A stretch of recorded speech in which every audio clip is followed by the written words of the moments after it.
மிகப்பெரிய ஏரியால நான் ராஜபாளையம் அப்படிங்கிற ஒரு தென்னகத்தின் ஒரு பக்கத்திலிருந்து நான் வந்திருக்கிறேன். உங்களை எல்லாம் பார்ப்பது எனக்கு ரொம்ப மகிழ்ச்சியாக இருக்கிறது. அதுவும் இன்னைக்கு நிறைய பெண்கள் வந்திருக்கிறாங்க. கையில் புத்தகத்தோடு ஆர்வமா அவங்க புத்தகம் வாங்கும் போது ரொம்ப மகிழ்ச்சியா இருந்தது.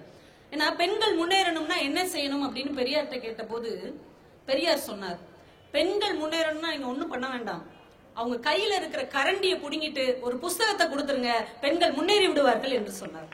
இன்றைக்கு அதை இந்த புத்தக கண்காட்சி சாதித்து காட்டிருக்கிறது. அது பார்ப்பதற்கு ரொம்ப மகிழ்ச்சியாக இருக்கிறது. புத்தகம் என்பது ஒரு சாதாரணமான விஷயம் இல்லை நண்பர்களே. புத்தகம் என்பது நம் முன்னோர்களோடு நாம் பேசுவதற்கான ஒரு அழகான கருவி. அதுதான் புத்தகம். புத்தகம் என்பது கையில் ஏந்தக்கூடிய ஒரு கடவுள். அது நீங்கள் கேட்கிற வரங்களை எல்லாம் மறுக்காமல் உங்களுக்கு தரும். நேற்று இறந்தவனையும் இன்று இருப்பவனையும் நாளை பிறப்பவனையும் இணைக்கக்கூடிய ஒரு அழகான காகித பாலம் தான் புத்தகம் என்பதை நாம் புரிந்து கொள்ள வேண்டும். ஒவ்வொரு புத்தகமும் ஒரு குட்டி குழந்தை. அதை தூக்கி கையில் ஏந்தி கொள்ளும் போது நம்முடைய மனது அவ்வளவு மகிழ்ச்சியை அடைகிறது. நீங்க ஒரு வார்த்தை கேள்விப்பட்டிருப்பீங்க. இப்ப நீங்கெல்லாம் சென்னை வாசிகள், ஜலாலுதீன் அவர்கள் மதுரை வாசி, நான் ராஜபாளையத்து வாசி, பாரதி கிருஷ்ணகுமார் அவர்கள் அருப்புக்கோட்டை வாசி, நீங்க ஒவ்வொருத்தவங்களும் மேற்கு மாவட்ட வாசி, திருவள்ளிக்கேணி வாசி அப்படின்னு சொல்லுவோம். வாசி என்றால் என்ன? சென்னை வாசினா சென்னையில் வசிப்பவர் என்று அர்த்தம். மதுரை வாசி என்றால் மதுரையில் வசிப்பவர் என்று அர்த்தம். புத்தகவாசி என்று ஒரு வார்த்தை இருக்கிறது இல்லையா, அவர் ஒரு புத்தகவாசி. அப்படி என்றால் நாம் புத்தகத்தில் வசிப்பவர்கள் என்று அர்த்தம். நீங்கள் சென்னை வாசிகளாக இருங்கள், இல்ல மாம்பழ வாசிகளாக இருங்கள், காஞ்சிபுர வாசிகளாக இருங்கள், வந்தவாசியாக கூட இருங்கள், எந்த வாசியாக இருந்தாலும் நீங்கள் புத்தக வாசிகளாக இருக்க வேண்டும் என்பதுதான் எங்களுடைய ஒரு மிகப்பெரிய ஆசை. கைதட்டணும்னு தோணுச்சுன்னா நீங்க பாட்டு தட்டி விடுங்க, அதுக்கு ஒன்றும் கேள்வியோ பணமோ கிடையாது. எங்க ஊர்ல எல்லாம் படிக்காத பாமர ஜனங்கள் இருக்காங்களே, அவங்கள பார்த்தா என்ன சொல்லுவாங்கன்னா, புத்தக வாசனையே இல்லாதவன் அப்படிம்பாங்க. உனக்குலாம் படிப்பு வாசனை என்ன தெரியுமாடா அப்படிம்பாங்க. அது என்ன, புத்தகத்துக்குன்னு என்ன வாசனை இருக்கிறது?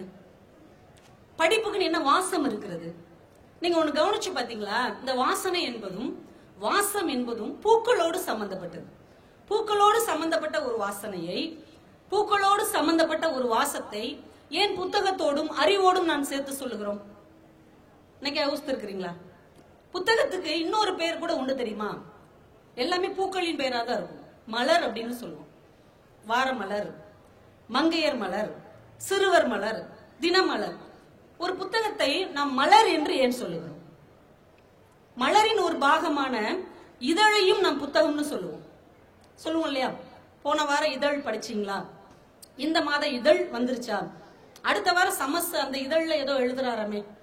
அப்போ ஒரு மலரின் பெயரையும் ஒரு இதழையும் நாம் ஏன் புத்தகத்திற்கு சமமாக சொல்லி இருக்கிறோம்? மலர் என்பது ரொம்ப மென்மையானது இல்லையா? பூ என்பதும் இதழ் என்பதும் ரொம்ப மென்மையானது. அதை எப்படி ஒரு புத்தகத்தோடு ஒப்பிட்டு பார்க்கிறோம் என்னைக்காவது நம்ம யோசிச்சு பார்த்தோமா? ரொம்ப மென்மையான ஒரு விஷயத்தை புத்தகத்துக்கு நாம் எப்படி ஒப்பிட்டு பார்க்கிறோம்? ரெண்டுக்கும் என்ன தொடர்பு இருக்கிறது? ஞானேஸ்வரர் அப்படின்னு ஒரு வடநாட்டு அறிஞர் பகவத்கீதைக்கு விளக்கம் எழுதிட்டே வர்றார். அதுல அர்ஜுனன் கேள்வி கேட்க பகவான் கண்ணன் பதில் சொல்லிக்கிட்டே வர்றார். அப்ப அர்ஜுனன் ஒரு கேள்வி கேட்கிறான் கண்ணன் கிட்ட. என்ன கேள்வி தெரியுமா? கண்ணா, உலகத்திலேயே எதிர்க்க முடியாதது என்ன? உலகத்திலேயே எதிர்க்க முடியாதது எது? நம்ம ஆண்கள்கிட்ட கேட்டா வீட்டம்மா தான் அப்படிம்பாங்க. நான் உலகத்துல யாரை வேணா எதிர்த்துருவேன், என் மனைவி என்னால எதிர்க்கவே முடியாது அப்படிம்பாங்க. அந்த மனைவிட்ட கேட்டோன்னு வைங்க, நான் என் வீட்டுக்காரெல்லாம் எதிர்த்துருவேன், எங்க மாமியாரத்தை என்னால எதிர்க்க முடியல அப்படிம்பாங்க. இப்ப ஒவ்வொருத்தங்களுக்கும் எதிர்க்க முடியாததுன்னு ஒண்ணு இருக்கு. இப்ப அர்ஜுனன் கேட்கிறான் கண்ணன் கிட்ட, கண்ணா, உலகத்திலேயே எதிர்க்க முடியாதது என்ன? கண்ணன் பதில் சொல்லுகிறான், உலகத்திலேயே எதிர்க்க முடியாதது மென்மை என்று சொல்லுகிறான். நீங்கள் வன்மையை வென்று விடலாம், ஆனால் மென்மையை ஒருபோதும் வெல்லவே முடியாது. அதற்கு அவன் உதாரணமாக சொல்லுவதாக அந்த அறிஞர் எழுதுகிறார். ஒரு வண்டு வைரம் பாய்ந்த ஒரு கட்டையை ஒரு பகுதியிலிருந்து துளைத்து துளைத்து துளைத்து அடுத்த பகுதிக்கு வரக்கூடிய வலிமை வாய்ந்த ஒரு வண்டு ஒரு மாலை நேரத்தில் ஒரு மலருக்குள் தேனருந்த போகிறது. இரவு வருகின்ற நேரத்தில் அந்த மலர் மூடி விடுகிறது. அந்த மலர் மூடிய பிறகு உள்ளே மாட்டிக்கொள்ளுகிற வண்டு அந்த மலரின் மெல்லிய இதழ்களை கிழிக்க முடியாமல் உள்ளேயே புழுங்கி செத்து விடுகிறது. வலிமையான கட்டையை பாய்ந்து பாய்ச்சி துளைத்து வெளியேறி வருகிற வண்டு ஒரு பூவின் இதழை வெல்ல முடியவில்லை என்றால் கடினத்தை நீங்கள் எதிர்த்து விடலாம், மென்மையை ஒருபோதும் எதிர்க்கவே முடியாது என்பதுதான் மிகப்பெரிய மானுட தத்துவம். ஒரு வாழை வச்சு ஒரு மரத்தை வெட்டி விடலாம், ஒரு பஞ்சின் ஒரு துளியை வெட்ட முடியுமா? முடியாது. அதனால் அர்ஜுனா, நட்பு மென்மையானது, உறவுகள் மென்மையானது, காதல் மென்மையானது, அதை எதிர்க்க முடியாது என்று கண்ணன் சொல்வதாக முடியும். இந்த புத்தகம் கூட மென்மையானதுதான், அது மெல்லிய பக்கங்களை கொண்டதுதான். ஆனால் உள்ளே சென்று வாசிப்பவர்களை அது தனக்குள்ளே ஆழ்த்தி கொள்ளக்கூடிய வலிமை படைத்தது என்பதால் தான் புத்தகத்தை மலரோடும் இதழோடும் நாம் ஒப்பிட்டிருக்கிறோமோ என்கின்ற ஒரு ஆச்சரியத்தை, ஒரு வசீகரத்தை இன்றைக்கு நாம் யோசிக்க முடிகிறது. வரலாற்றிலே அலெக்சாண்டர் ஒரு மிகப்பெரிய சாமர்த்தியசாலி. அவன் அசாத்தியமான துணிச்சல்காரன். வானத்துல ஒரு பறவை பறந்து கொண்டிருக்கும் போதே ஒற்றை அம்பால் அதை வீழ்த்தி விடுவான். அவ்வளவு ஆற்றல் உடையவன் அலெக்சாண்டர். காட்டுக்குள்ளே ஒரு விலங்கு 4 கால் பாய்ச்சலில் பாய்ந்து ஓடும் போது ஒற்றை அம்பினால் அதை வீழ்த்தி விடுவான். அவ்வளவு ஆற்றலும் துணிச்சலும் நிறைந்தவன் அலெக்சாண்டர். கிரேக்கத்தின் மேல் படையெடுத்து போகிறான். இவர்கள் வெற்றி கொண்டு விட்டார்கள். வெற்றி கொண்ட ஒரு நாடு தோற்கடிக்கப்பட்ட நாடை எப்படியெல்லாம் சிதைக்கும் என்பது நமக்கு தெரியும். ஆனால் அந்த ரணகளத்திலும் அலெக்சாண்டர் அந்த கிரேக்க நாட்டை சேர்ந்த பிண்டார் என்கின்ற ஒரு கவிஞனின் வீட்டை சிறு கீறல் கூட விழாமல் காப்பாற்றினான் என்று வரலாறு சொல்லுகிறது. தான் ஆக்கிரமித்த நாடு, தன்னிடம் தோற்று போன நாடு, அந்த நாட்டை சேர்ந்த ஒரு கவிஞன், அவன் வசிக்கிற வீடு ஒரு கீறல் கூட அடைந்து விடக்கூடாது என்று ஒரு எதிரி நாட்டு மன்னன் காப்பாற்றினான். ஆனால் தன் சொந்த நாட்டில் இருக்கக்கூடிய கவிஞனை, நம் மொழியிலே எழுதக்கூடிய ஒரு எழுத்தாளனை, நம்முடைய இலக்கியவாதியை நாம் எப்படி போற்றுகிறோம், நாம் எப்படி கொண்டாடுகிறோம் என்பது இங்கே ஒரு கேள்வியாக இருக்கிறது. எழுத்தாளன் என்பவன் தனக்காக எழுதுகிறவன் இல்லை நண்பர்களே. அவன் சமூகத்துக்காக எழுதுகிறவன், அவன் சமூகத்துக்காக சிந்திக்கிறவன், அவன் இதயங்களை செப்பனிடுகிற ஒரு இன்ஜினியர் மாதிரி. நகுலன் ரொம்ப அழகா சொல்லுவார், ஏ வாசகா, உனக்குத்தான் எத்தனை எழுத்தாளர்கள், எவ்வளவு சாய்ஸ் இருக்கு பாருங்க, லட்சக்கணக்கான புத்தகம் உங்களுக்காக கை நீட்டி காத்து கொண்டிருக்கிறது, எதை வேணா நீங்க செலக்ட் பண்ணலாம். எத்தனை எழுத்தாளர்கள் ஒரு வாசகனுக்கு? ஒரு எழுத்தாளருக்கு கூட குறிப்பிட்ட வாசகர் வட்டம் உண்டு, ஆனால் வாசகருக்கு குறிப்பிட்ட எழுத்தாளர் வட்டம் இல்லை. நமக்கு எல்லாருமே எழுத்தாளர்கள் தான். நம்முடைய ரசனை மாற மாற எத்தனை எழுத்துக்களை வேண்டுமானாலும், எத்தனை எழுத்தாளர்களின் எழுத்துக்களை வேண்டுமானாலும் வாங்கி படிக்கக்கூடிய ஒரு வாய்ப்பு ஒரு வாசகனுக்கு தான் இருக்கிறது. நான் முத்துக்குமாருடைய அப்பா பயங்கரமான புத்தக பிரியர். எவ்வளவு காசு கிடைச்சாலும் புத்தகம் வாங்கிட்டு வந்துருவார். அவரை பத்தி முத்துக்குமார் சொல்றாரு, ஒரு மூட்டை புத்தகம் யாராவது பரிசளிப்பதாக இருந்தால் என் அப்பா என்னையே விற்றுவிட கூட சம்மதப்படுவார் அப்படின்னு. மகனே கூட வித்துட்டு புத்தகம் வாங்கிட்டு வந்துருவார். அவர் ஒவ்வொரு புத்தகத்தையும் வாசிக்கும் போது அவருக்கு பிடித்த வாசகங்களை அப்படியே சிவப்பு மையினால் அடிக்கோடுடுவாராம். நம்மளும் நிறைய பேர் பென்சில் வச்சு அடிக்கோடுடுவோம் இல்லையா பிடிச்ச வரிகளை. முத்துக்குமாருடைய அப்பா பிடித்த வரிகளை சிவப்பு மையால் அப்படியே அடிக்கோடுடுவார். முத்துக்குமார் கேட்டிருக்கிறார், ஏன் பாப்பெல்லாம் கோடு போடுறீங்க அப்படின்னு. அதற்கு முத்துக்குமாருடைய அப்பா ரொம்ப அழகான ஒரு பதில் சொல்லி இருக்கிறார். எங்கேயோ இருக்கிற எழுத்தாளனை இங்கே இருந்து கொண்டு நான் கை குலுக்குகிறேன் அவன் நல்ல வார்த்தைகளுக்கு என்று சொன்னார். எங்கேயோ இருக்கிற ஒரு எழுத்தாளனுக்கு இங்கே இருந்துகிட்டே நான் கை குலுக்கிற ஒரு முயற்சி தாண்டா இந்த கோடுகள். ஆனால் நம்மிடையே இருக்கக்கூடிய எழுத்தாளர்கள், நம்மோடு வாழ்ந்து கொண்டிருக்கிற கவிஞர்கள், நம்மோடு இயங்கி கொண்டிருக்கிற இலக்கியவாதிகளை எத்தனை பேர் நேர்ல பார்த்து கையை கொடுத்து, சார் நல்லா எழுதிருக்கீங்க சார், இன்னும் நிறைய எழுதுங்கன்னு எத்தனை பேர் சொல்லி இருக்கிறோம்? எத்தனை பேர் ஒரு சின்ன அஞ்சல் அட்டை, ஒரு கடிதம், சார் இந்த வரி எனக்கு ரொம்ப பிடிச்சிருந்தது, என் மனதை ரொம்ப கவர்ந்து விட்டதுன்னு எத்தனை பேர் வாழ்ந்து கொண்டு இருக்கிற கவிஞர்களுக்கோ எழுத்தாளர்களுக்கோ இலக்கியவாதிகளுக்கோ ஒரு கடிதம் போட்டிருக்கோம். இன்றைக்கு இந்த புத்தக கண்காட்சியில் இதெல்லாம் நாம யோசிக்க வேண்டிய ஒரு சூழல். நம்முடைய எஸ்ரா என்றார் போர்கே அப்படின்னு ஒரு புத்தகம் எழுதியிருக்கிறார். அந்த புத்தகத்தில் போர்கே சொல்லுவதாக சில வார்த்தைகள் வருகிறது. இறைவன் உலகம் உண்டாகட்டும் என்று சொன்னான், உலகம் உண்டானது. சூரியன் உண்டாகட்டும் என்று சொன்னான், சூரியன் உண்டானது. இதே மாதிரி ஒரு நாள் இறைவன் உலகத்தை அழித்து விடுவதாக இருந்தால் நான் இறைவனிடம் என்ன கேட்பேன் தெரியுமா? இறைவா, நீ இந்த உலகத்தையே அழித்து விட்டாலும் பரவாயில்லை, எங்களுக்கு ஷேக்ஸ்பியரை மட்டும் கொடுத்து விடு, ஷேக்ஸ்பியரை மட்டும் கொடுத்து விடு. அவன் வார்த்தைகளின் சொந்தக்காரன், தன்னுடைய வார்த்தைகளால் இந்த உலகத்தை புதிதாய் அவன் படைத்து விடுவான். அதனால் நான் ஷேக்ஸ்பியரை மட்டும்தான் இறைவனிடம் கேட்பேன் என்று போர்கே சொன்னதாக எஸ்ரா தன்னுடைய புத்தகத்தில் சொல்லுகிறார். என் இனியவர்களே, வார்த்தைகள் உலகத்தையே படைக்கக்கூடிய வல்லமை நிறைந்தவை. கிராமத்துல ஒரு வார்த்தை சொல்லுவாங்கங்க, ஒரு வார்த்தை மெல்லும், ஒரு வார்த்தை கொல்லும். அதனால யார்கிட்ட பேசும்போதும் ரொம்ப கவனமா இருக்கணும். அப்படி எந்த வார்த்தையை நாம் வெளியிடுவதற்கு முன்னாலும் இந்த வார்த்தை எப்படி ஒரு விளைவை ஏற்படுத்த போகிறது என்பதை யோசித்து விட்டு பேச வேண்டும் என்பது கிராமத்திலே சாதாரண பாட்டி சொல்லுவாங்க. நீ பாட்டுக்கு வாய் இருக்குன்னு பேசிட்டு போயிடாத, ஒரு வார்த்தை கொல்லும், ஒரு வார்த்தை மெல்லும், கவனமா பேசு அப்படிம்பாங்க. பைபிள்ல ஒரு அழகான வார்த்தை உண்டு.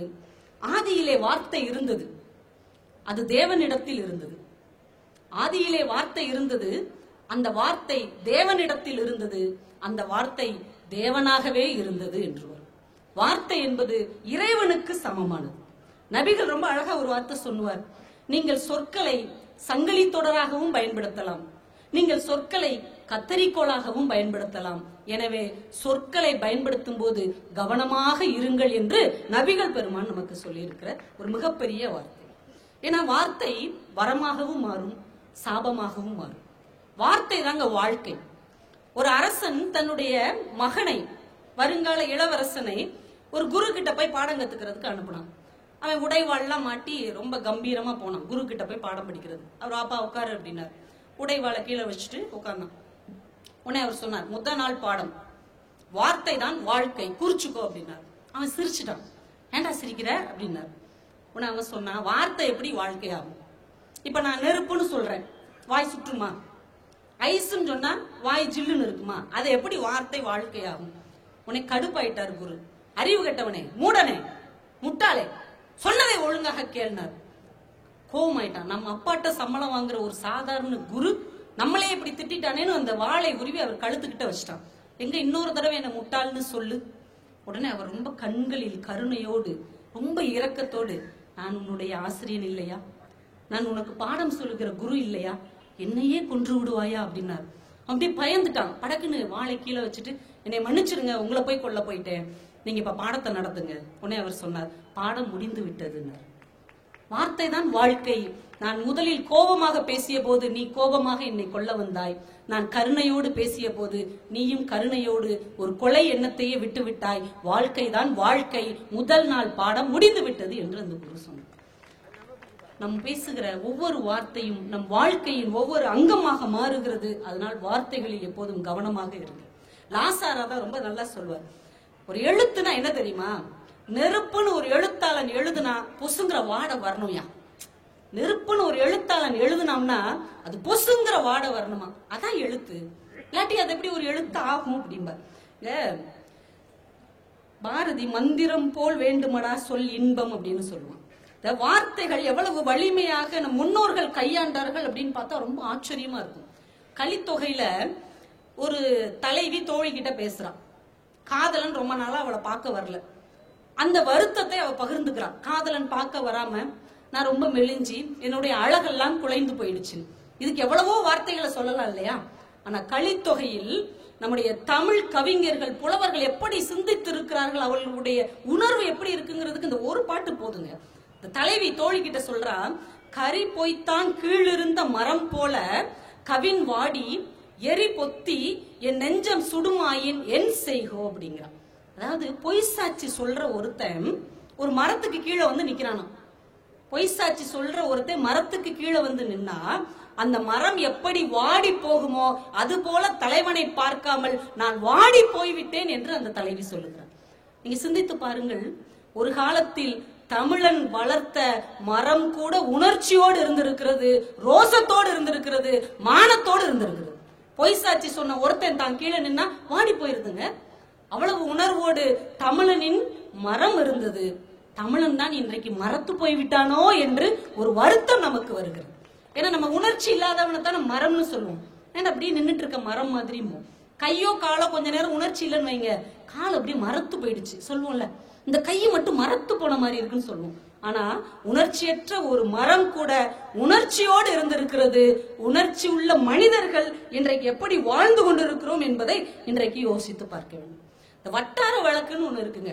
உங்க மெட்ராஸ்காரங்களுக்குன்னு ஒரு வட்டார வழக்கு இருக்கும், மதுரைக்காரங்களுக்குன்னு ஒரு வட்டார வழக்கு இருக்கும், விருதுநகருக்குன்னு ஒண்ணு இருக்கும், நெல்லைக்குன்னு ஒண்ணு இருக்கும். இந்த வட்டார வழக்கை தாண்டி நீங்க எந்த நாட்டுக்கு போனாலும் வாழ முடியாது தெரியுமா?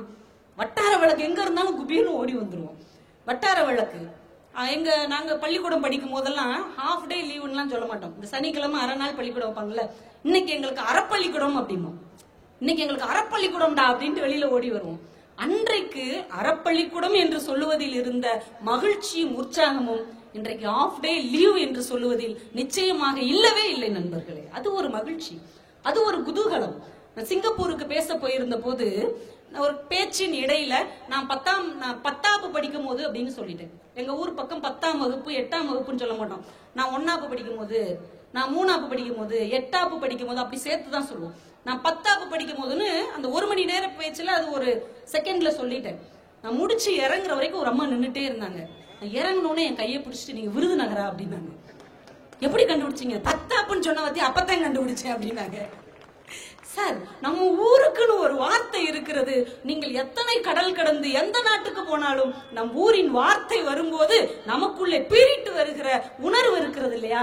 அதுதாங்க வார்த்தைகளின் வசீகரம். ஒரு சாதாரண விஷயத்தை ஒரு சாதாரண மனுஷி வார்த்தையில அடிச்சுட்டு போயிடுவாங்க. ஒரு கிராமத்து பொண்ணு அவ காதலிக்கிற மாமனோட அவளை சேர்த்து வைக்கல, அவ தலையில தண்ணியோட வந்துட்டு இருக்கிறா. அவன் அந்த பக்கம் நிக்கிறான். தன்னுடைய உணர்வை எவ்வளவு சாதாரண சொல்லிட்டு போறா. தலையில தண்ணி குடம், தலையில தண்ணி குடம், தாகமெல்லாம் உங்க மேல முடிஞ்சு. என்ன அழகா ஒரு வார்த்தை நம்மை வசீகரித்து உள்ளே இழுத்து கொண்டு போகிறது. ரசிகமணி டிகேசி மாதிரி எல்லாம் தமிழை, கம்பனை, வள்ளுவனை எல்லாம் ரசிக்கிறதுக்கு ஒரு ஆளே இல்லைங்க. இந்த வார்த்தைகளை அவர் ரசிக்கிற விதமே ஆச்சரியமா இருக்கும். அவர் எங்க ஊர் பக்கத்துல குற்றாலத்துக்காரர்.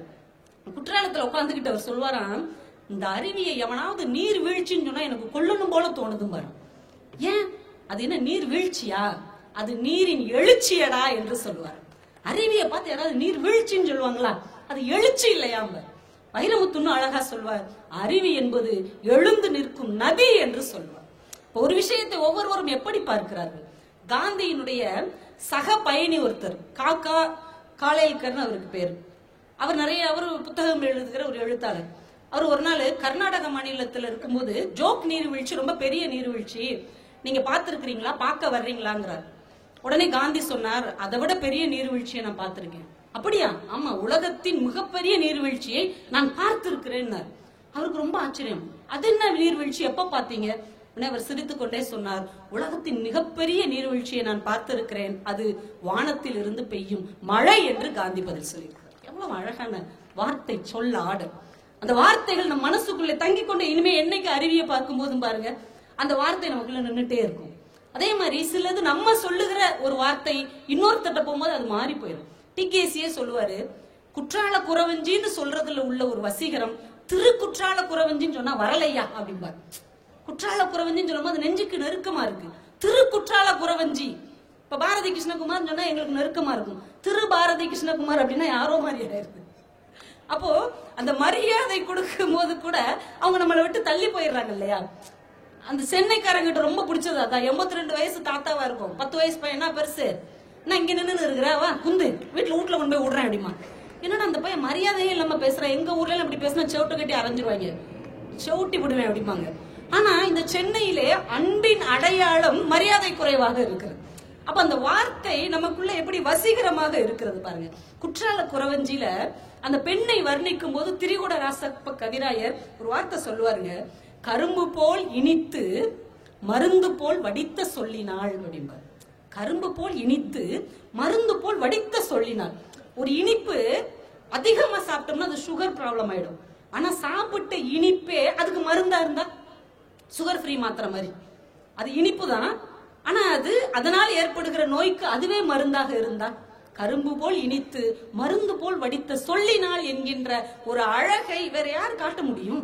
நம்முடைய முன்னோர்கள் நமக்கு எவ்வளவோ அறத்தை அழகா சொல்லிட்டு போயிருக்காங்க. எதுக்கு வள்ளுவன் உட்கார்ந்து இருக்கிறான் பாருங்க. வள்ளுவன் 1330 குறள் எழுதிட்டு போட்டோம். ஆனா ஏதாவது ஒரு குறளை நீங்க வாழ்க்கையின் வழிகாட்டியாக எடுத்துக்கொண்டால் கூட போதும், ஒவ்வொரு தமிழனும் வாழ்க்கையின் மிகப்பெரிய சிகரங்களை தொட முடியும். அதான் வள்ளுவன்ட்ட சிறப்பு. ஏதாவது ஒன்னு எடுத்து படிச்சா போதும். 1330 ஒப்பிக்கணும்னு அவசியமே இல்லை. என் வாழ்க்கைக்கு இந்த திருக்குறள் போதும் எடுத்துட்டீங்கன்னா ஜெயிச்சிடலாம். அத அவர் அறம் பத்தி சொல்லுவார் பாருங்க. நம்ம வாழ்க்கையில எதை தேடி ஓடிட்டே இருக்கணும். இப்ப இவ்வளவு கேள்விகள் கேட்டோம்னா அதுக்கு பின்னாடி எல்லாம் ஒளிஞ்சிருக்கிறது ஒரே விஷயம் தான். அது ஏற்றத்தாழ்வா இருக்கட்டும், வெற்றி தோல்வியா இருக்கட்டும், விளிம்பு நிலை மனிதர்கள், உயர்ந்த மனிதர்கள், எல்லாத்துக்கு இடையில ஊடாடுறது எது? பணம் தான் சார். இது எல்லாமே எது? பணம். இன்றைய வாழ்க்கை பணத்தை நோக்கி ஓடிய ஒரு வாழ்க்கையாக இருக்கிறது. அந்த பணம் எப்படி நம்ம கிட்ட வருது? எப்படி வந்தா அது நல்லது? வள்ளுவன் சிம்பிளா ஒரு வார்த்தையில சொல்றான், அழக்கொண்ட எல்லாம் அளப்போம். நீ அழ வச்சு ஒருத்தன் இருந்து துட்ட புடுங்குறேல்ல, பெரிய பணக்காரன்ட்ட. ஆனா எப்படி ஒருத்தனை அழ வச்சு நீ சம்பாதிச்சியோ அந்த பணம் உன்னை அழ வைத்து விட்டுத்தான் உன்னிடமிருந்து போகும் என்பது வாழ்க்கையின் எல்லா வருஷத்துக்கும் பொருந்துகிற ஒரு அறம் இல்லையா? 2000 வருஷத்துக்கு முன்னாடியே சிந்திச்சிருக்காரு பாருங்க. இப்படி அழ வச்செல்லாம் புடுங்குவாங்க இவங்க எதிர்காலத்துல அப்படிங்கறது அன்னைக்கே வள்ளுவர் சிந்தித்து இருக்கிறார். அழ வைத்து நீ சம்பாதிப்பது உன்னை அழ வைத்து விட்டுத்தான் உன்னிடமிருந்து போகும் என்பது எவ்வளவு பெரிய விஷயம். ஒரு பெரிய அதிகாரி 1000 கோடி ஊழல் பண்ணிட்டார் அப்படின்னு நீதிமன்றத்துக்கு கேஸ் வருது. காலையில 8 மணில இருந்து காத்துட்டு இருக்கிறார். 11 மணிக்கு தான் அந்த கேஸ் எடுக்க போறாங்க. நீதிபதி கேட்கிறார், அவர் பெரிய அதிகாரியா இருந்தவர், சார் காலையில சாப்பிட்டீங்களா? இல்ல சாப்பிடாம வந்துட்டு. உட்காருங்க சார், பதட்டப்படாதீங்க. டேய் 4 இட்லி வாங்கிட்டு வான்னு பியூன் அனுப்புறாரு. அவர் 4 இட்லி வாங்கிட்டு வந்து கொடுக்குறாரு. இந்த மனுஷன் சாப்பிட்றாரு. 3 இட்லி சாப்பிட்டுட்டு 1 இட்லியை மிச்சம் வச்சிடறாரு. உடனே இவர் அவரை பார்த்து சொல்றாரு, சார் ஒரு இட்லி 10 ரூபாய், 40 ரூபாய்க்கு இட்லி வாங்கி வச்சோம், உங்களால 30 ரூபாய் இட்லியை தான் சாப்பிட முடிஞ்சது, நீங்க ஏன் சார் 1000 கோடி ரூபாய்க்கு ஊழல் பண்ணீங்க அப்படின்னு கேட்டார். யாருக்காக பண்றோம்? ஊழல் பண்ணுவதில் அவங்களுக்கு ஒரு சுவை இருக்கிறது. அதனால் ஏற்படுகிற சுவைக்காகவே அதை பண்ண பழகிட்டோம். நமக்கு என்ன தேவையோ அதற்கு வாழ வேண்டும் என்றால் இங்கே நல்லா வாழலாங்க. ஆனா நம்ம அடுத்தவங்க வாழ்க்கையை பார்த்து வாழ ஆசைப்பட்டால் இந்த வாழ்க்கை துயரமானதாகத்தான் இருக்கும். அதை நம்ம புரிஞ்சுக்கிட்டோம்னா வாழ்க்கை ரொம்ப அழகாக இருக்கும். அதைத்தான் நம்ம முன்னோர்கள் இலக்கியமாக, புராணமாக, கவிதையாக, கதையாக சொல்லி சொல்லி வைத்தார்கள். இந்த ஆசை ஆக ஆக அப்படியே பேராசையா போயிட்டே இருக்கும். ஒரு அரசன் தேர்ல வந்திருக்கிறான். எதுக்கு? ஒரு பிச்சைக்காரன் பரிதாபமா உட்காந்துட்டு இருந்திருக்கான். அரசன் ஐயோ பாவமே அப்படின்னு ஒரு செப்பு காசு எடுத்து அவன்கிட்ட தூக்கி போட்டிருக்கான். அந்த செப்பு காசு அவன் பிடிக்க முடியல, சாக்கடைக்குள்ள விழுந்துருச்சு. உடனே அவன் சாக்கடைக்குள்ள கையை விட்டு தேடி இருக்கிறான். அரசனால தாங்க முடியல, ஒரு செப்பு காசுக்கா அப்படி சாக்கடைக்குள்ள கை விடுறானேன்னு இன்னொரு செப்பு காசு தூக்கி போட்டிருக்கான். உடனே அதை எடுத்து பாக்கெட்ல வச்சுட்டு மறுபடியும் சாக்கடைக்குள்ள அந்த காசை தேடிட்டு இருந்திருக்கான். என்னடா இப்படி இருக்கிறான்ட்டு ஒரு வெள்ளி காசை தூக்கி போட்டிருக்காரு. அந்த வெள்ளி காசை எடுத்து பாக்கெட்ல வச்சுட்டு மறுபடியும் அந்த காசை சாக்கடைக்குள்ள தேடிட்டு இருக்கான். இவன் இப்படி அல்பத்தனமா இருக்கான்னு ஒரு தங்க காசையே தூக்கி போட்டிருந்தா அதை வச்சுக்கிட்டு நிம்மதியாரு. அவன் அந்த தங்க காசையும் பாக்கெட்ல போட்டுட்டு மறுபடியும் சாக்கடைக்குள்ள கையை விட்டுருக்கான். இப்படியுமா ஒருத்தர் இருப்பான்? இவ்வளவு அல்பத்தனமா இருக்கானே, ஒரு மன நிறைவே இல்லாதவனா இருக்கானேன்ட்டு அவர் சொல்லியிருக்காரு, டே விடுறா, என் ராஜ்யத்துல பாதி உனக்கு தந்துடுறேன்டா, இன்னையில இருந்து பாதி சாம்ராஜ்யம் உனக்கு தான் இருக்காரு. படக்குன்னு அவன் கேட்டிருக்கான், இந்த சாக்கடை இருக்கிற பகுதியா கொடுத்தாதான் வாங்கிக்கிறவேன் அப்படின்னு இருக்கான்.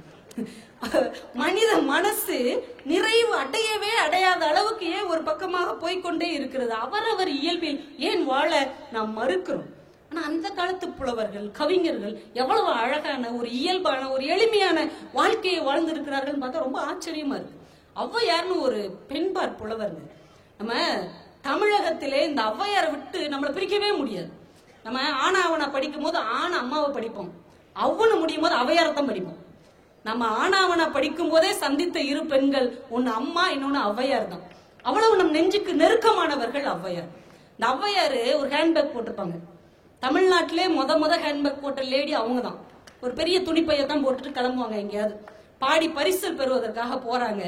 சோழ மன்னன்ட்ட பரிசு வாங்குறதுக்காக ஜம்முன்னு கிளம்பி போறாங்க. போற வழியில ஒரு பஞ்சாயத்து. என்ன அப்படின்னா, இந்த ஒரு குற குடும்பத்தை சேர்ந்த ஒரு குறமகள் உட்காந்து அழுதுட்டு இருக்கிறா. இந்த அம்மா போய் ஏமா அழுகுற அப்படிங்கிறாங்க. இல்ல, இங்க ஒரு பலா மரத்தை என் கணவன் நட்டுருந்தான். அவனுக்கு 2 மனைவி, நான் தான் மூத்த மனைவி, அந்த உட்காந்துருக்கா பாரு அவ தான் 2வது மனைவி. இந்த பலாமரம் அவன் ஆசாசியா நட்டு வச்சு வளர்த்துட்டு இருந்தான். அவன் ஊருக்கு போயிட்டான். இந்த பொண்ணு வேணும்னே அந்த மரத்தை வெட்டிட்டா. அவன் வந்த உடனே நான் தான் வெட்டினேன்னு சொல்லுவா. அந்த லூசும் அதை நம்பும். நம்பிட்டு என்னைய தான் போட்டு அடிக்கும். என்ன செய்யறதுன்னு தெரியாம அழுறேன் அப்படின்னு. உடனே ஔவையார் கொஞ்சம் கூட யோசிக்காம டக்குன்னு ஒரு பாடல் பாடுறாங்க. பாடின உடனே அந்த பழம் தழைச்சிருது, வெட்டப்பட்ட பழம் ஒட்டிடுது, பழைய மாதிரி ஆயிடுது. உடனே சந்தோஷத்துல அந்த குறப்பெண் என்ன பண்றாங்க, வீட்டுக்குள்ள இருந்து திணையை அள்ளிட்டு வந்து அவங்களுக்கு கொடுக்குறாங்க. அவங்க அந்த ஹேண்ட்பேக்ல வாங்கி போட்டுக்கிறாங்க. போட்டுட்டு சோழ மன்னனை பார்க்க போறாங்க. சோழ மன்னன் பாக்குறான், எல்லாரும் நம்ம கிட்ட வெறுங்கையா வருவாங்க, நம்ம கொடுக்குற பரிசை வாங்கிட்டு நிறைச்சு போவாங்க. இந்த அம்மா வரும்போதே ஃபில் பண்ணிட்டு வருதே, வேற ஏதாவது மன்னனை பார்த்திருப்பாங்களோ அப்படின்னு கேக்குறான். என்ன பையில என்ன அப்படின்னு. அவங்க ஒரு பாடல் சொல்றாங்க, கூளை பலா தழைக்க பாட குறமகளும் மூலக்கு உலக்கு திணை தந்தாள். சொல்றான், கூளை பழா வெட்டப்பட்ட பழா தழைக்கிறதுக்கு நான் பாடினேன். உடனே அந்த குறப்பெண் மூலக்கு உலக்கு திணை தந்தார் அப்படின்னா என்னங்க, ஒரு நாளை திறந்திருக்கான். ஆனா அதை பெருசா சொல்றாங்க பாருங்க, 3 உலக்கு பிளஸ் 1 விளக்கு. மூலக்கு உலக்கு திணை தந்தால்னே அவர் இவ்வளவுதானாக்கும் அப்படின்னு நிமிர்ந்திருப்பான். உடனே அவங்க சொல்றாங்க, சோழா கேள், சோழா என்னை சாதாரண நினைச்சிட்டு அதை கேளு, உப்புக்கும் பாடி புளிக்கும் ஒரு பாட்டு ஒப்பிக்கும் என் உள்ளம் என்று அவள் முடிக்கிறார். இந்த ஒரு பாட்டுல எவ்வளவு விஷயத்தை உள்ளடக்கி இருக்கிறா தெரியுமா அவ்வை? ஒரு வெட்டப்பட்ட பலாவை தழைக்க வைக்க அவள் பாட முடியும். அப்ப தன் வயிற்று பாட்டுக்காக பாடி ஒரு அற்புதத்தை நிகழ்த்த முடியுமா? முடியாது. முடியும் தானே.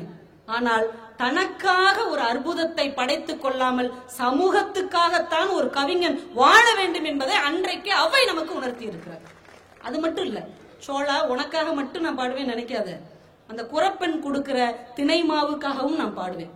அதுக்கு தான் பாடுவேன் நினைக்காத, உப்புக்கும் பாடுவேன், புளிக்கும் பாடுவேன். எதற்காகவும் பாடக்கூடிய ஆற்றல் எனக்குள்ளே இருக்கிறது என்று ஒரு தமிழ் மகள் இந்த மண்ணிலே தன்னை நிரூபித்து காட்டி இருக்கிறாள் என்றால் வார்த்தைகளால் எதையும் ஜெயிக்க முடியும் என்று அவள் நமக்கு அறிவுறுத்துகிறாள். சார், உலகத்திலே ரொம்ப அழகான வார்த்தை என்ன தெரியுமா?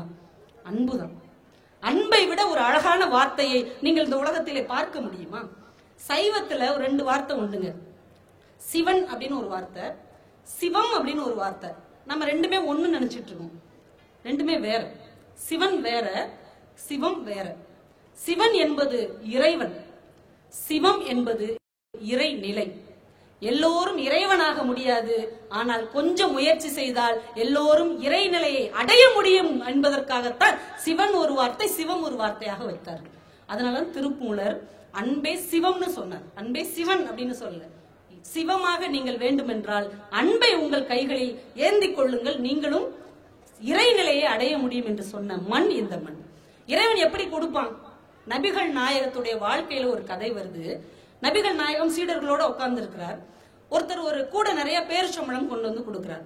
உடனே இவர் முதன்மை சீடர் கையில கொடுத்து இது எல்லாருக்கும் பிரிச்சு கொடுங்க அப்படிங்கிறார். உடனே அவர் கேட்கிறார், நீங்க பிரிச்சு கொடுக்குற மாதிரி கொடுக்கவா, இறைவன் பிரிச்சு கொடுக்குற மாதிரி கொடுக்கவான்னு இருக்கார்.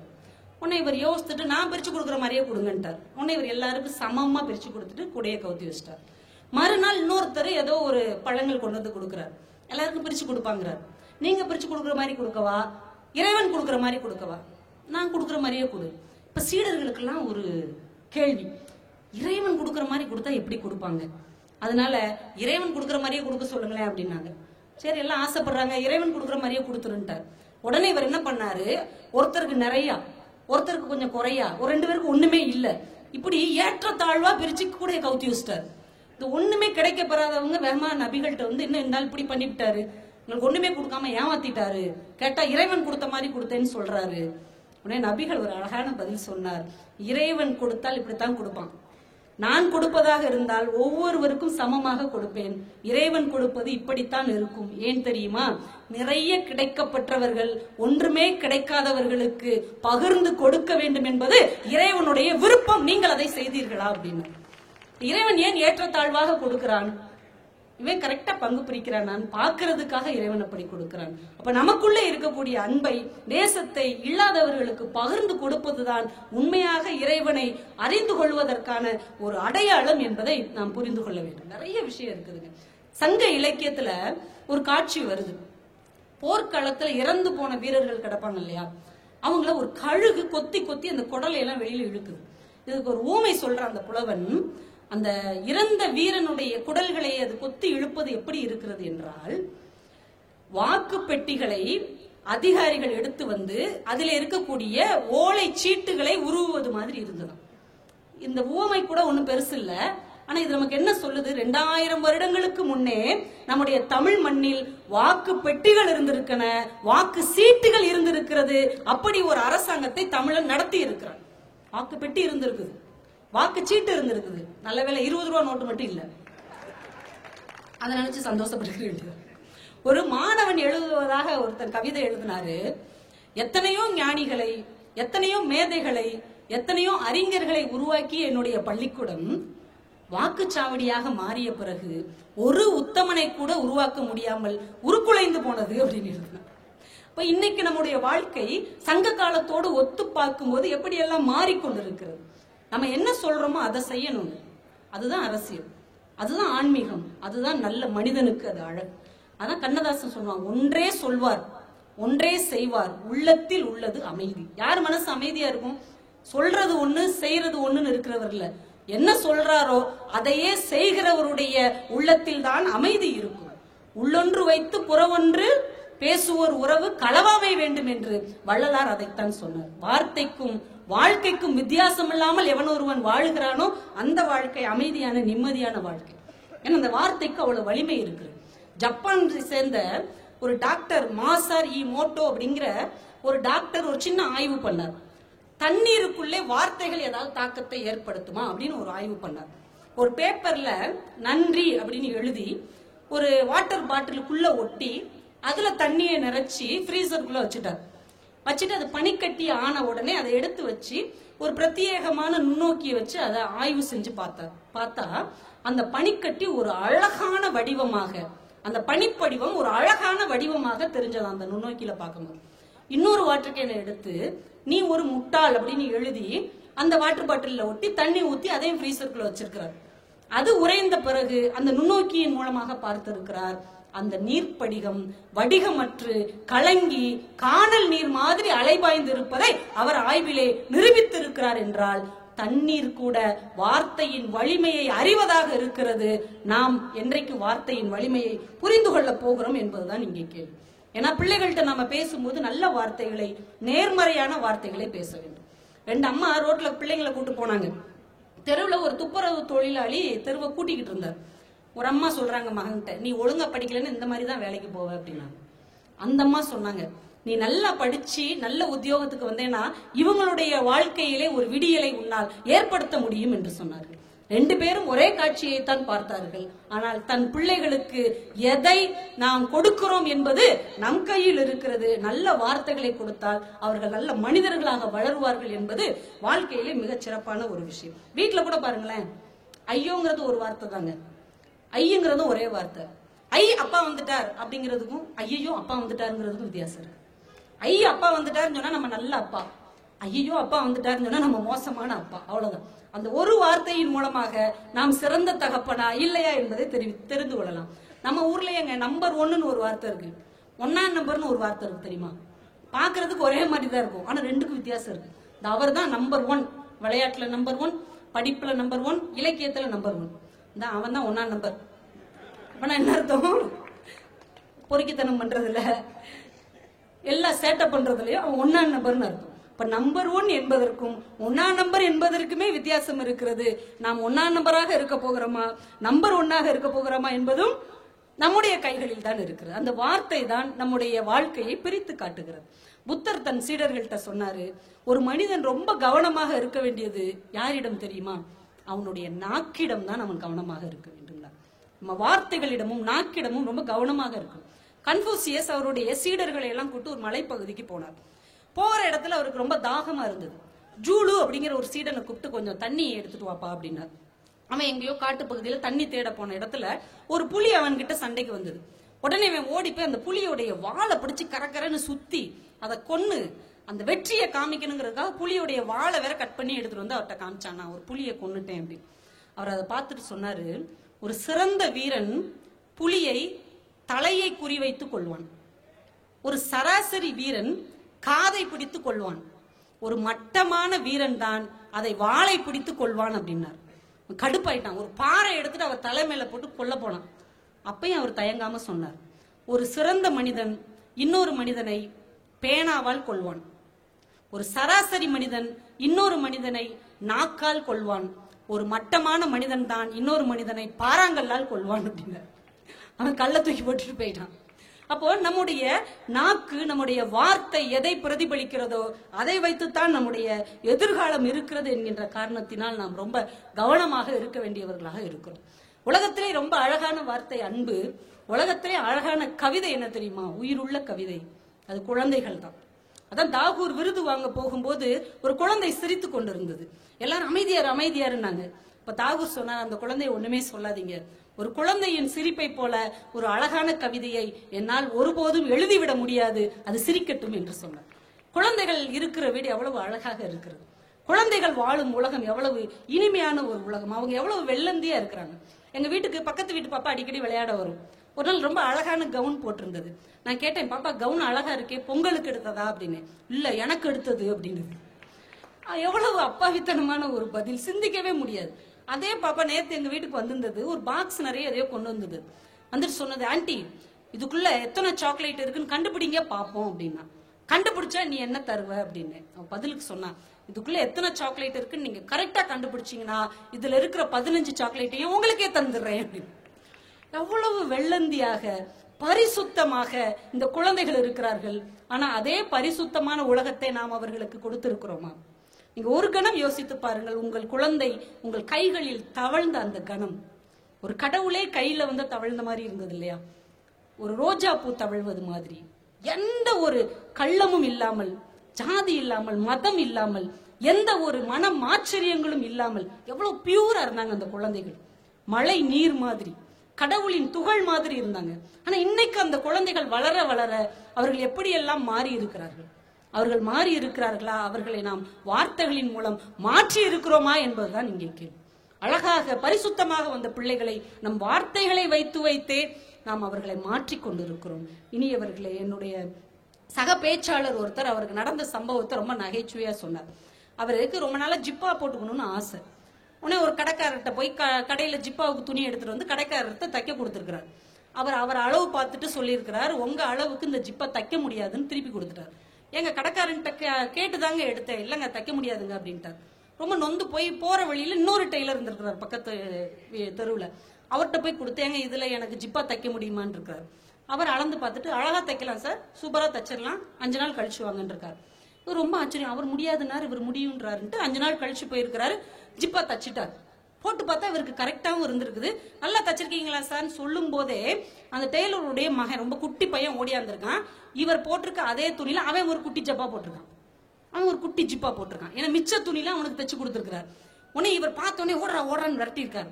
உடனே இவர், பரவாயில்ல இருக்கட்டும், நல்லா தச்சிருக்கீங்க சார், எனக்கு ஒரு சந்தேகம். பக்கத்து தெருவில் இருக்கிற டெய்லர்கிட்ட இதே துணியை கொடுத்து எனக்கு ஜிப்பா தைக்க சொன்னதுக்கு உங்களுக்கு அளவு பத்தாது, இந்த ஜிப்பா இந்த துணி பத்தாதுன்னு அனுப்பி விட்டாரு. ஆனா நீங்க எனக்கும் கரெக்டா தச்சு மிச்ச துணியில உங்க குழந்தைக்கும் தச்சிருக்கீங்களே, இது எப்படி சார் சாத்தியம்னார். உடனே அவர் சிரிச்சுக்கிட்டே சொன்னார், அது ஒண்ணும் இல்ல சார், அந்த டெய்லருக்கு 2 பசங்க, எனக்கு ஒரே ஒரு பையன், அதனால பத்திக்கிச்சு அப்படின்னு இருக்கிறார். இப்ப எஞ்சிய துணியில் குழந்தைகளுக்கு தைப்பது, ஒரு எஞ்சிய விஷயத்தை ஒன்று சேர்த்து குழந்தைகளுக்கு கொடுப்பது, இது நம்முடைய பாரம்பரியமாக இருக்கிறது. இதே சிந்தனையிலே நரன் எழுதிய ஒரு கவிதையை படித்த போது எனக்கு ரொம்ப அதிர்ச்சியாக இருந்தது. இதே மாதிரிதான் அவர் தொடங்குறார். சிறிய தோட்டா அப்படிங்கிற ஒரு தலைப்பிலே ஒரு சின்னஞ்சிறிய கவிதை. கடைசி மாவில் ஒரு குட்டி தோசை குழந்தைக்கு என. எல்லாருக்கும் மாவு தோசை சுட்டு கொடுக்கும்போது கொஞ்சம் மாவு மிஞ்சிச்சுன்னு வைங்களேன், சின்னதா ஒரு தோசை சுட்டு குட்டி பாப்பாவுக்கு தான் கொடுப்போம், இது நீ சாப்பிட்டு குட்டி தோசை அப்படி. கடைசி மாவில் ஒரு குட்டி தோசை குழந்தைக்கு என, தைத்து மிஞ்சிய சிறு துணியில் குட்டி பாவாடை அவளுக்கு. எல்லாருக்கும் தச்சது போக கொஞ்சம் துணி இருந்தா அந்த குழந்தைக்கு தச்சு கொடுப்போம். உள்நாட்டு போரின் போது அரசின் ஆயுத தொழிற்சாலையில் மிஞ்சிய கடைசி உலோகத்தை வீணாக்காமல் ஒரு சிறிய தோட்டா குழந்தையின் உடலுக்கு என அப்படின்னு முடிச்சார். எவ்வளவு அதிர்ச்சியான ஒரு வார்த்தை. நாம் எஞ்சிய நல்லவைகளை எல்லாம் குழந்தைக்கு கொடுத்து கொண்டிருக்கிறோம் என்று நினைக்கிறோம். ஆனால் ஒரு அரசாங்க ஏந்துகிற போர்க்கருவிகளுக்கு முன்னால், 2 மதங்கள் மோதிக்கொள்ளுகிற ஈட்டிகளுக்கு முன்னால், 2 இனங்கள் அடித்துக் கொள்ளுகிற யுத்தங்களுக்கு முன்னால், 2 வன்முறைவாதிகள் மோதிக்கொள்ளுகிற துப்பாக்கிகளுக்கு முன்னால் குழந்தைகளும் பாதிக்கப்படுகிறார்களே, இது என்ன நியாயம்? என்றைக்காவது யோசித்து பார்த்திருக்கிறோமா? சிரியா யுத்தத்தின் போது அந்த கடற்கரையிலே சிவப்பு சட்டை போட்ட அந்த சின்னஞ்சிறிய குழந்தை குப்புற விழுந்து கிடந்தது. அந்த காட்சி இன்னும் நம் இதயத்தில் ஆழமாக பதிந்திருக்கிறது. குப்புற விழுந்து கிடந்தது குழந்தை மட்டும்தானா? நமக்குள்ளே செத்து போன மனித நேயமும் தான் அங்கே குப்புற விழுந்து கிடந்தது. விடுதலை புலி பிரபாகரன் அவர்களுடைய மகனுடைய போட்டோ ஒன்று வருகிறது. ஒரு புகைப்படத்தில் அவன் பிஸ்கட் சாப்பிட்டு கொண்டிருக்கிறான். அடுத்த புகைப்படத்தில் மார்பில் குண்டு வாங்கி செத்து கிடக்கிறான். இந்த காட்சி நம் இதயத்துக்குள்ளே எவ்வளவு அதிர்வை ஏற்படுத்தியது. வியட்நாம் போரின் போது நாப்பாம் குண்டுகளை பெரியவர்களுக்கு எதிராகத்தான் போட்டார்கள்.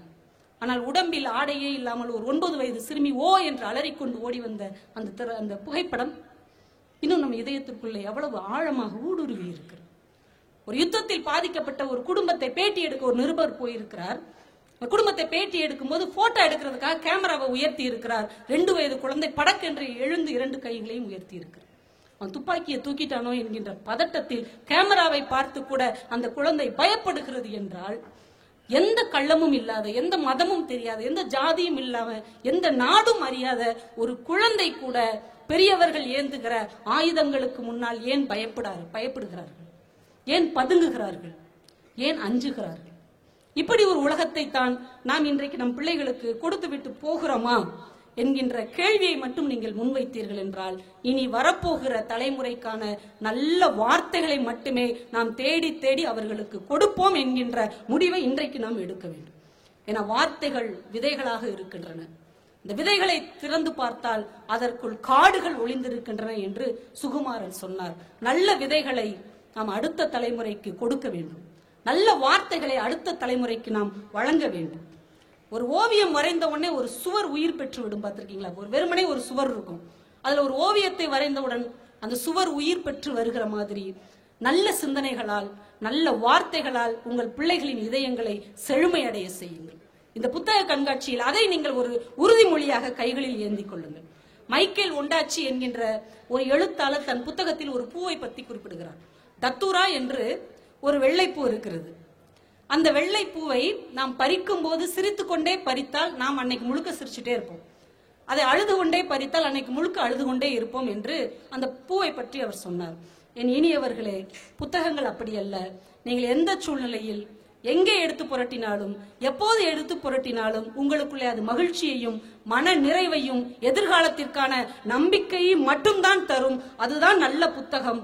வார்த்தைகள் தான் வாழ்க்கையின் விதை நெல், வாசிப்பு தான் வாழ்க்கையின் விதை நெல் என்கின்ற காரணத்தினால் நல்ல புத்தகங்களை வாசியுங்கள், நல்ல நண்பர்களை நேசியுங்கள், நல்ல காற்றை சுவாசியுங்கள், நான் சொன்ன வார்த்தைகளையும் கொஞ்சம் யோசியுங்கள் என்று சொல்லி வாய்ப்பு கொடுத்த அத்துணை நல்ல உள்ளங்களையும் வணங்கி விடைபெறுகிறேன். நன்றி, வணக்கம். இந்த தகவல் உங்களுக்கு பிடிச்சிருந்தா லைக் பண்ணுங்க, உங்க ஃப்ரெண்ட்ஸுக்கு ஷேர் பண்ணுங்க, மறக்காம எங்க சேனலுக்கு சப்ஸ்கிரைப் பண்ணுங்க.